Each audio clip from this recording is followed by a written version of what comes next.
Have you ever wondered what's the number one tourist attraction in Puerto Rico? Well, if you answered Fort San Felipe del Morro in Old San Juan, you'd be absolutely right. But if you answered Fort San Cristobal or Old San Juan as a whole, you'd be in the ballpark, but no Cracker Jacks for you. So what's number two? Well, that's a little more to the east. It's El Yunque National Forest on the eastern end of Puerto Rico. It's an attraction so old that it's only 4 years younger than Yellowstone National Park, the oldest in the United States. Oh, and it's the only tropical rainforest in the entire nation. So that's where we're going today, to El Yunque National Forest in the town of Río Grande, Puerto Rico.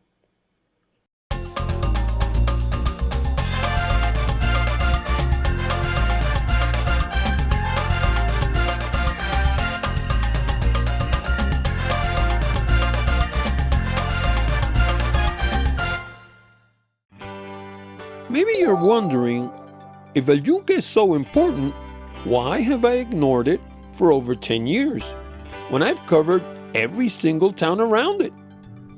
In fact, I just looked at my records, and the last time that I posted anything about El Yunque on my blog Puerto Rico by GPS was on October 4th, 2014. A year before that, I posted a couple of videos on my YouTube channel about Fort San Felipe del Morro and Fort San Cristobal. Barack Obama was serving his first term in office back then. So why the wait? Was I simply remiss? Well, not quite. You see, until January 6th of this year, you could be fined up to $250,000 for filming in a U.S. national park and posting it online. So, as you might imagine, I wasn't going to risk getting in legal trouble for doing something that's ultimately a promotion for the U.S. national parks. Then, on January 6th, Joe Biden signed H.R. 6492, better known as the Explore Act, which once again makes it legal to film on federal land. Oh, and in case you're wondering, there's little chance that the present administration will reverse it, since it was a bipartisan bill that had 100% approval on both sides. Believe me, those are really few and far between. So what is El Yunque National Forest anyway? It's a 28,000-acre land reserve established in 1876 by King Alfonso XII of Spain, just 4 years after President Ulysses S. Grant established Yellowstone National Park in the great state of Wyoming. The park is located in eastern Puerto Rico between the municipalities of Canóvanas, Río Grande, Luquillo, Fajardo, Ceiba, Naguabo, Las Piedras, and Juncos. So how do you get to El Yunque National Forest? Well, if you're coming from the San Juan, Condado, or Isla Verde area, your best bet is to take road number 26, better known as the Román Valdoriotti de Castro Expressway going east, then State Road number 3, once again going east, and get off at Municipal Road number 191 at the small village of Palmer in Rio Grande. Some will argue that it's better to take Road 66 and follow it all the way to the town of Rio Grande. But I've tried them both, time and time again, and it takes just as long in both cases. Plus, Road 66 is a toll road and PR3 isn't. In any case, after you turn right at the entrance to Palmer, it will take you about 10 minutes following PR 191 to reach the entrance to the park. You'll see a large sign on your left-hand side that reads El Yunque National Forest. The forest is named after its second tallest peak, El Yunque, that resembles the shape of an anvil. And in case you're wondering, yes, a yunque is an anvil in Spanish. There are other tall peaks at El Yunque National Forest, like Pico del Este, Pico del Oeste, El Cacique, and the tallest of them all, El Toro, which rises to 3,494 feet above sea level. That's more than twice as tall as Cadillac Mountain, the tallest peak on the eastern seaboard of the United States.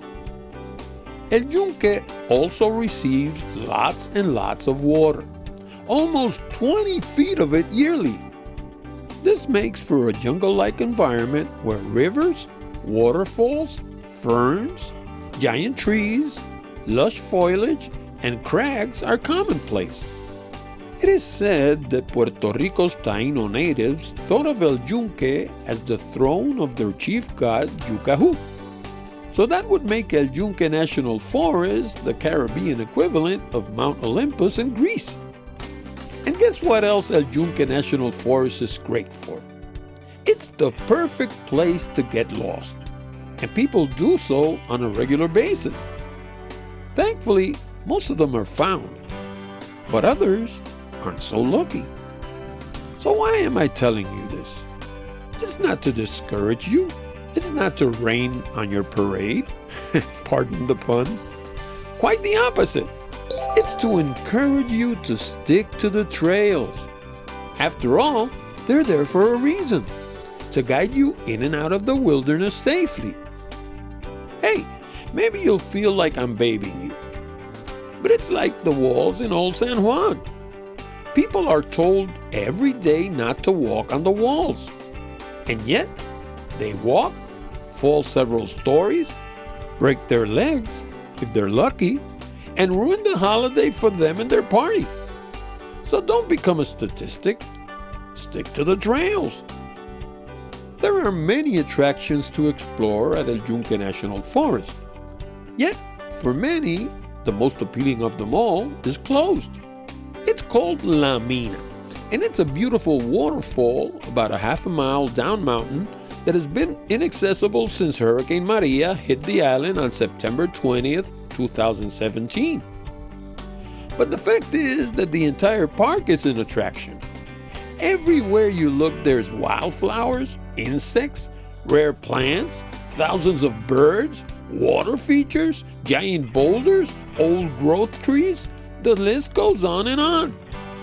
And guess what you won't find at El Yunque National Forest? There are no large predators, venomous snakes or spiders, large lizards, or dangerous vegetation of any kind.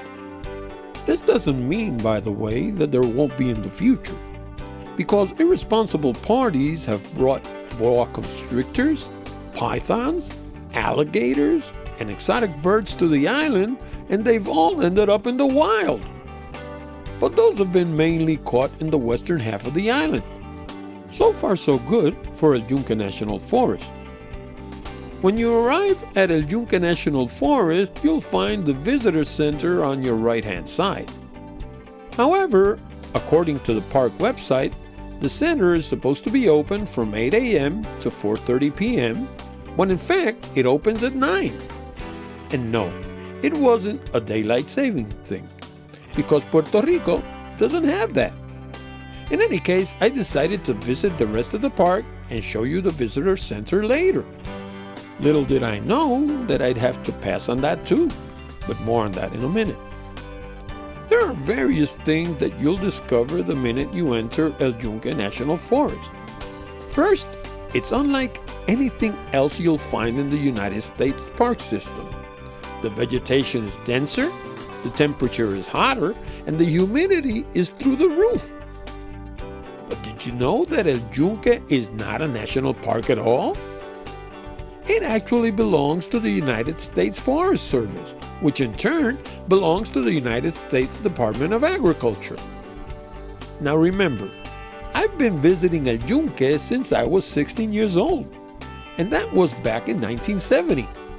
So I saw it at its best, which is not what I found this time. Most of the trails are closed. So are the pullouts along Road 191.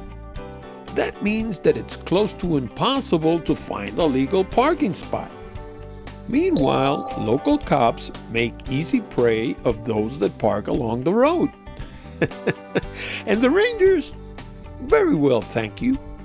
I got to the park at 8:30 in the morning, Left close to 3 in the afternoon, and I didn't see a single one all day long. And then there's the visitor center.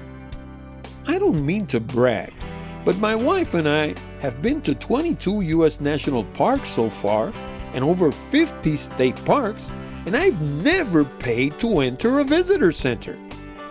Come to think of it, I've never paid to enter a national park either, because I hold the senior pass. That entitles me and 3 guests to enter any facility belonging to the Forest Service, the National Park Service, Fish and Wildlife Service, Bureau of Land Management, USACE, and Bureau of Reclamation. But not at the Yunque National Forest. The lady expected me to pay $4 and be grateful because I was getting a 50% discount. If I had brought 3 other guests with me, like the card allows me to, it would have been $16 altogether. Needless to say, I turned around and left the center. Now, here's what I don't understand. According to the attendant, the card entitles me to enter the park, but not the visitor center. Have you ever heard of anything more bizarre? And just so you know, it wasn't about the money, it was about the principle. I hate getting stiffed. As you pass the entrance to the visitor center, the next thing you'll find on your right is La Coca Falls. It's an 85-foot fall that drops onto a massive black rock formation that sits at an elevation of 1,476 feet above sea level. And it's right on the road, so you don't even have to leave your car to see it if you don't want to. Maybe that's a good thing, since the parking area that's about 100 feet further up the road on your left-hand side was completely destroyed and being used by construction workers. Of course, everything I'm telling you is based on my research, my experience, and my opinions, because there was nobody to ask anything and no written materials whatsoever. Right before La Coca, they were building what seems to be a new gate area and fixing several places where Road 191 has collapsed. A little further up the road, you'll find the Yokahu observation tower on your left-hand side.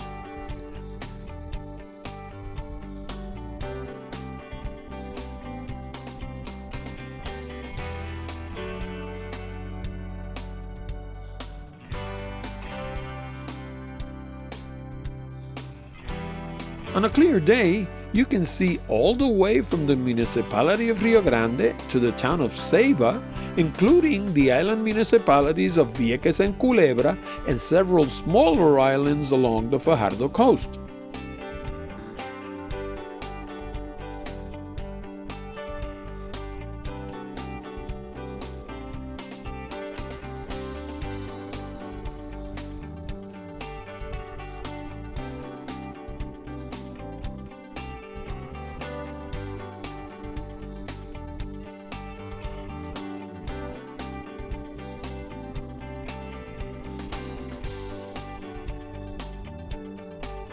Looking south, you can also see a substantial part of El Yunque National Rainforest, as well as several of the peaks that make up the park. Of course, it would have been nice to have a ranger at hand to tell us which peak was which, but I guess they were all fired by the new administration. So, as luck would have it, I even had a chance to act as an impromptu ranger, telling visitors about the park and the island in general.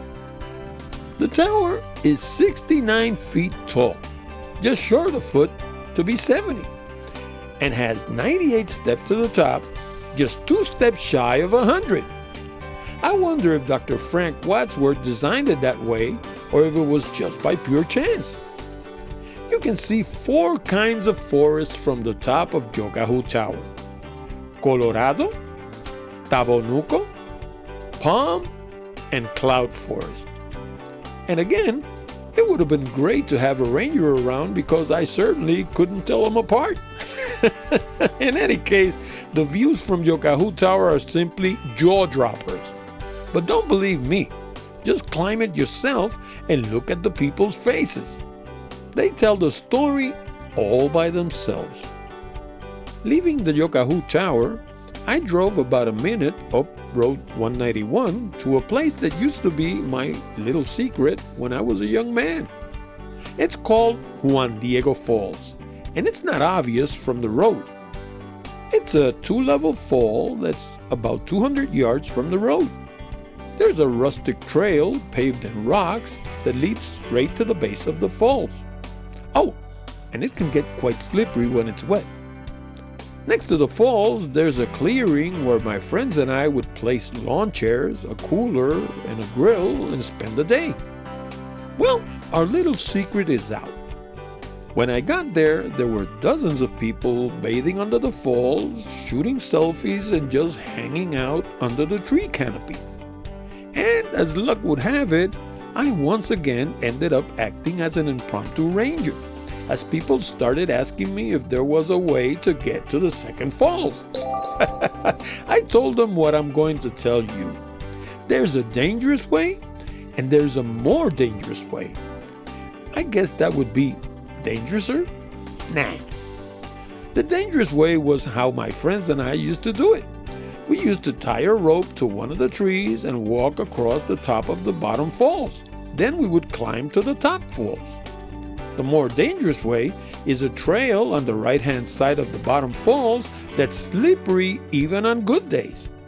At my tender age of 70, there's no way I was going to try either way. I also made it clear that I didn't recommend either one.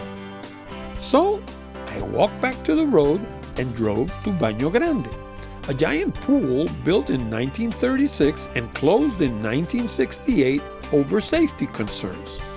The pool is 18 feet deep and is fed by the waters of the Mina River, the same one that forms the famous Mina Falls about a mile downriver.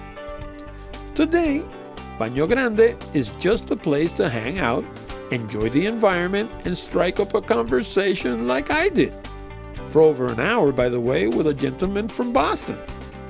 And speaking about Mina Falls, they're closed, by the way, like I said before. They've been closed since September 20th, 2017, when Hurricane Maria destroyed the entire area. People say that they'll reopen sometime during 2025. But once again, it would have been nice to have a ranger around to verify that information. As you walk up to the pool, there's a trail that used to go all the way to the top of the mountain. There were 7 wooden rest structures where you could sit, catch your breath, or simply get out of the rain. Back then, El Yunque was really a rainforest. It would pour almost every day. The peaks were constantly shrouded in clouds and the temperature dropped noticeably as you climbed to the top. I know because I climbed it dozens of times. But now, not so much. I guess climate change has reared its ugly head here too. How do I know? Because I can see the mountain from my home in San Juan. And sometimes I can even make out the antennas on the mountaintops. That's way far from what it used to be. In any case, that trail was closed as well. So I went back to my car and headed for the Mount Britton Trail and Tower. Reaching the tower takes about 45 minutes in one direction. And according to the park website, it's a strenuous walk. So I guess I was lucky that there was no parking anywhere near the trailhead.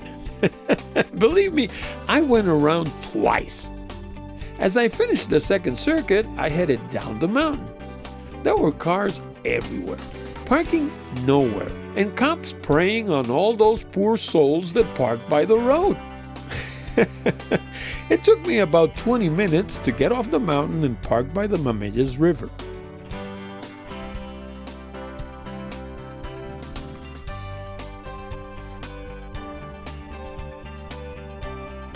The Mameyes River divides the town of Río Grande from the neighboring town of Luquillo. As you'll recall, we've covered both towns on Puerto Rico by GPS. As I parked the car, I flew the drone to get a grand view of the Luquillo mountain range that includes El Yunque National Forest.